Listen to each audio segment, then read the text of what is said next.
What's up, everybody? It's been a little bit since I put out a video. I'm still here making Godforge content. Things got a little crazy at work with the holiday, and on top of that I kind of started No Life in Expedition 33. Had a lot of fun playing that game so far. Got about a little over 20 hours into it. So, not sure how deep I am, but been having a lot of fun with it. Also had a couple 4th of July parties over this weekend.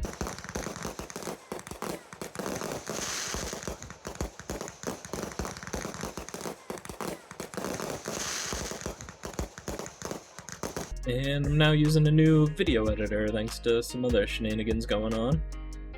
But I also caught something when I started recording this. I had my mic muted and saw the audio was still popping up like it was catching something.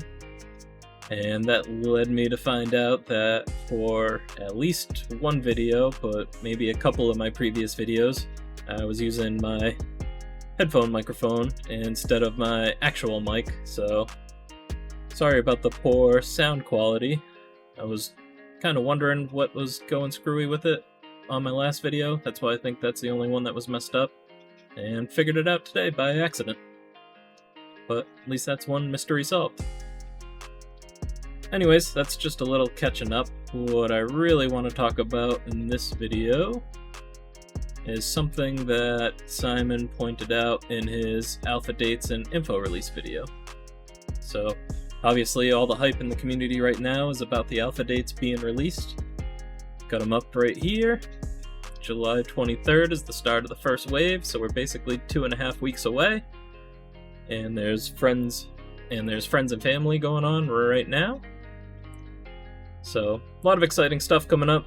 Can't wait to get my hands on it, provide some feedback, see what feels good, see what feels wonky, and can't wait to hopefully stream some of it, and definitely put out some videos on Alpha Experience.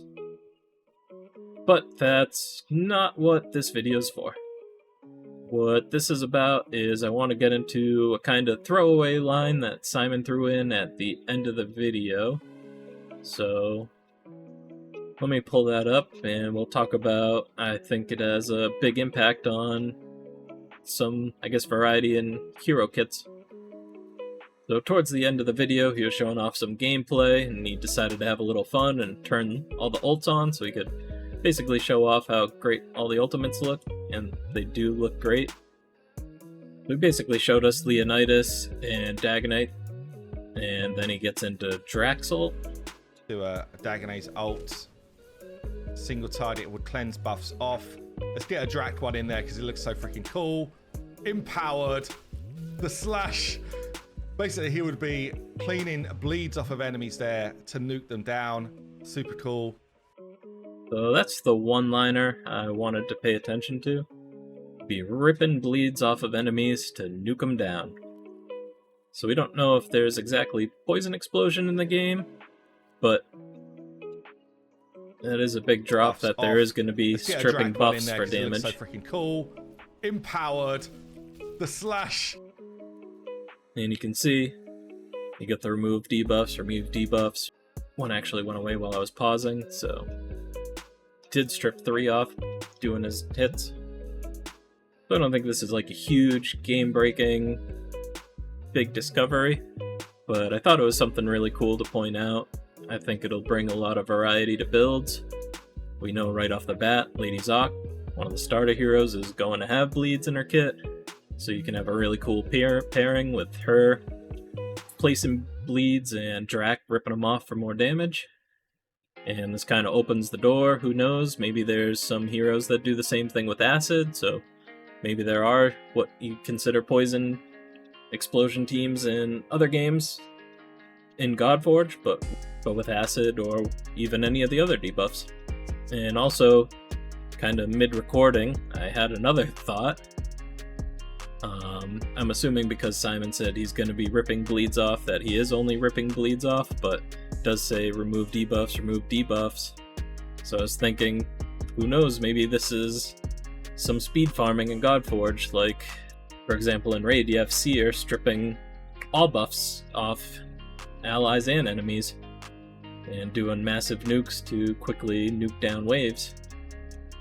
You might have something, this opens the door for something like that in Godforge. And I didn't see a lot of people bringing this up, but I thought it was really cool that you have these synergies that you can build into the game. I know there's some other videos that have come out since this one where it's showing heroes gaining divinity off joint attacks, so you can combine them with heroes that set up joint attacks to boost divinity. And I think that just really shows how in-depth the builds are going to be, and